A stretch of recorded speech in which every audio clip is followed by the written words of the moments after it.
Hello भाई बहनों, आप लोग कैसे हैं।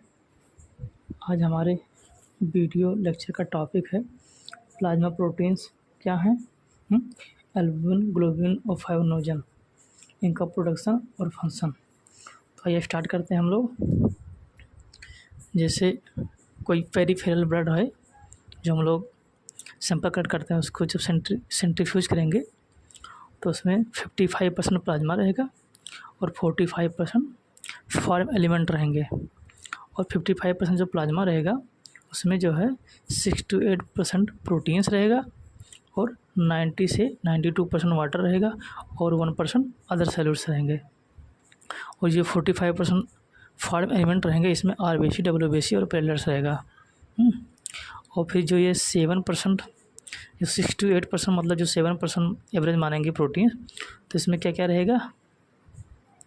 इसमें जो है इस 7% प्रोटीन में ये एल्बुमिन रहेगा, मोस्ट एबंडेंट, सबसे ज़्यादा एल्बुमिन रहेगा। 57 से 60% रहेगा। और फाइब्रिनोजन जो है 4% रहेगा, ग्लोबुलिन 3% रहेगा और प्रोथ्राम्बिन 1% रहेगा। और ग्लोबुलिन फर्दर 3 टाइप में होगा, ये alpha globulin, beta globulin, gamma globulin. और ग्लोबुलिन में जो अल्फ़ा ग्लोबुलिन होगा अल्फ़ा 1 अल्फ़ा 2 होगा, बीटा ग्लोबुलिन बीटा 1 बीटा 2 होगा और गामा ग्लोबुलिन गामा 1 गामा 2 होगा। उसके बाद जो है फिर हम बात करेंगे जो जैसे प्रोटीन जो 7% होता है उसमें एल्बुमिन आ गया, फाइब्रिनोजन, ग्लोबुलिन और प्रोथ्राम्बिन आ गया। वाटर 90 से 92% रहेगा। और अदर सैल्यूल्स जो रहेंगे 1%, उसमें क्या क्या रहेगा, उसमें आयन रहेंगे। और सबसे ज़्यादा आयन जैसे पूछा जाए कि सबसे ज़्यादा आयन कौन सा रहेगा, तो क्लोराइड होगा। क्लोराइड आयन, उससे कम सोडियम रहेगा, उससे कम पोटेशियम रहेगा, उससे कम कैल्शियम रहेगा और फिर उससे कम फास्फेट आयन रहेगा, फिर उससे कम मैग्नीशियम। फिर साल्ट्स की बात करेंगे, साल्ट्स कौन सा रहेगा उसमें, उसमें बाइकार्बोनेट रहेगा SCO3- और ये क्या काम करेगा, बफर काम करेगा। फिर न्यूट्रिएंट्स में क्या रहेगा, न्यूट्रिएंट में शुगर होता है, ग्लूकोज, इसका जो नॉर्मल रहेगा 70 से 100 मिलीग्राम पर डेसीलीटर। और फैट रहेगा वो 150 से 180 रहेगा, 150 से 180 मिलीग्राम पर डेसीलीटर। फिर बेस्ट प्रोडक्ट में क्या रहेगा, उसमें यूरिया रहेगा। यूरिया की रेंज क्या रहेगी, 15 से 45 mg पर DL। फिर रेगुलेटरी सब्सटेंसेस में क्या रहेगा, उसमें हार्मोन्स रहेंगे। और फिर आगे हम बात करेंगे जो प्रोटीन जो 7% रहेगा उसमें एल्बुमिन 4% रहेगा।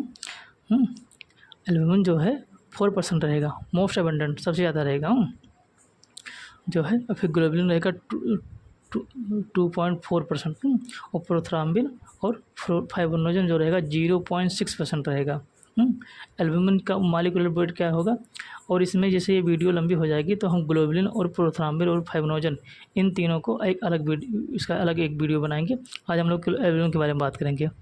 एल्बुमिन का जो है मॉलिक्यूलर वेट रहेगा 69,000, 69,000 और स्मॉलेस्ट होंगे, सबसे छोटी होंगी। Albumin most abundant plasma protein होता है, सबसे ज़्यादा पाया जाता है, प्रोड्यूस्ड बाय लीवर। फिर serve as binding protein, binding protein के रूप में काम करता है। इसकी नॉर्मल क्या होती है 3.5 से 5.5 ग्राम पर DL।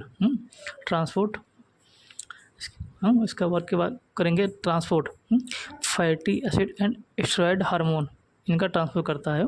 फिर contributor to osmotic pressure of blood, कैसे कंट्रीब्यूट करता है, holds H2O inside blood vessel, मतलब ब्लड वेसल के अंदर जो है जो वाटर होता है उसको होल्ड करता है, मतलब उसको रखे रहता है, उसको पकड़े रहता है। फिर draw H2O from tissue, tissue से H2O को बाहर करता है। फिर इस प्रकार क्या कार्य करता है, blood volume and blood pressure maintain, ये hold H2O and draw H2O, इसके माध्यम से जो है ब्लड वॉल्यूम और ब्लड प्रेशर को मेंटेन रखता है एल्बुमिन। फिर इसके बाद क्या है, फिर बात करेंगे हम लोग, यह है प्री एल्बुमिन। ये क्या काम करता है, binds T3 and T4 hormones. Viscosity of blood, मतलब जो ब्लड का चिपचिपापन होता है, जो गाढ़ापन होता है, किससे होता है, फाइब्रिनोजन और एल्बुमिन। और फिर अगर हमारी बॉडी में प्रोटीन का लेवल बढ़ जाता है, एल्बुमिन का लेवल अगर बढ़ जाता है, उसको क्या कहते हैं, हाइपर एल्बुमिनेमिया। हाइपर एल्बुमिनेमिया किस किस कंडीशन में होगा, डिहाइड्रेशन, अगर शरीर में पानी की कमी हो जाएंगी, या हाई प्रोटीन डाइट, ज़्यादा प्रोटीन अगर हम भोजन में लेते हैं। फिर क्या है, एक्सेस ऑफ ग्लूकोकॉर्टिकॉइड्स। ग्लूकोकॉर्टिकॉइड्स क्या होते हैं, group of steroid hormones that help regulate the immune system and metabolism. ये ग्रुप ऑफ स्टेरॉयड हार्मोन होते हैं, अगर इनकी अधिकता हो जाएगी तो इससे भी अल्बुमिन का लेवल बढ़ जाएगा। फिर क्या है, congestive cardiac failure. Congestive cardiac failure, इस कंजेस्टिव कार्डियक फेलर क्या है, क्रोनिक कंडीशन। ये क्रोनिक कंडीशन होती है, इसमें जो है heart does not pump as well as it should, मतलब जितना पंप करना चाहिए ब्लड को, मतलब हार्ट को, उतना वो पंप नहीं करता है। क्रोनिक कंडीशन, ये थोड़ा लंबा प्रोसेस होता है। इससे क्रोनिक एक एक्यूट होता है, तुरंत होता है, क्रोनिक लंबे समय से होता है। फिर आगे हम बात करेंगे,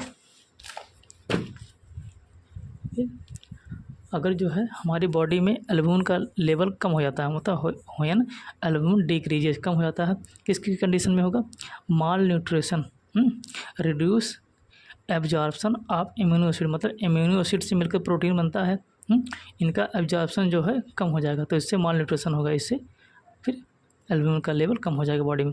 cirrhosis of liver, chronic liver damage, अगर लीवर डैमेज हो जाएगा तो सिरोसिस ऑफ, क्योंकि लीवर से ही एल्बुमिन का फॉर्मेशन होता है, और अगर लीवर में बीमारी हो जाएगी, कोई डिजीज हो जाएगी, तो फिर एल्बुमिन का फॉर्मेशन कम होगा, इससे एल्बुमिन का लेवल कम हो जाएगा। फिर किडनी डिजीज, नेफ्रोसिस को बोलेंगे, एक्सक्रीट टू TOO है, too much protein in urine, अगर यूरिन में प्रोटीन ज़्यादा एक्सक्रीट होने लगता है तो उसको किडनी डिजीज, मतलब उसको नेफ्रोसिस बोलेंगे। इस कंडीशन में भी बॉडी में एल्बुमिन का लेवल कम हो जाएगा। फिर एक्सेसिव इनटेक ऑफ वाटर, अगर ज़्यादा हम ज़्यादा पानी पीते हैं, उससे भी प्रोटीन का लेवल कम हो जाएगा। फिर क्या है, फिर है डिटर्मिनेशन ऑफ सीरम एल्बुमिन, मतलब सीरम एल्बुमिन का डिटर्मिनेशन कैसे करेंगे। मेथड क्या होगा, एग्जाम में अधिकतर मेथड आएगा, रेजेंट में क्या क्या यूज होते हैं, और उसका फिल्टर पूछा जाएगा, या फिर वेवलेंथ पूछा जाता है, ये एग्जाम में अधिकतर आता है। फिर मेथड क्या होता है, ब्रोमो क्रिसाल ग्रीन मेथड, मतलब BCG मेथड। रेजेंट क्या क्या यूज होते हैं, सक्सेनिक एसिड होता है, ब्रोमो क्रिसाल ग्रीन रहेगा, सोडियम एजाइड रहेगा, और ब्रिज 35 रहेगा। उसको मेजर कैसे करते हैं, रेड फिल्टर एट 640 नैनोमीटर, मतलब रेड फिल्टर रहता है और 640 वेवलेंथ रहती है, कोलोरीमीटर से करते हैं। कैलकुलेशन कैसे करेंगे उसका, सीरम एल्बुमिन ग्राम पर DL OD, optical density of test, फिर optical density of standard into 4 करेंगे।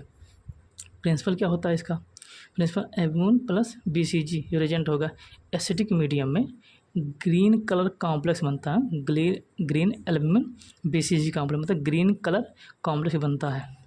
और फिर हम बात करेंगे डिटर्मिनेशन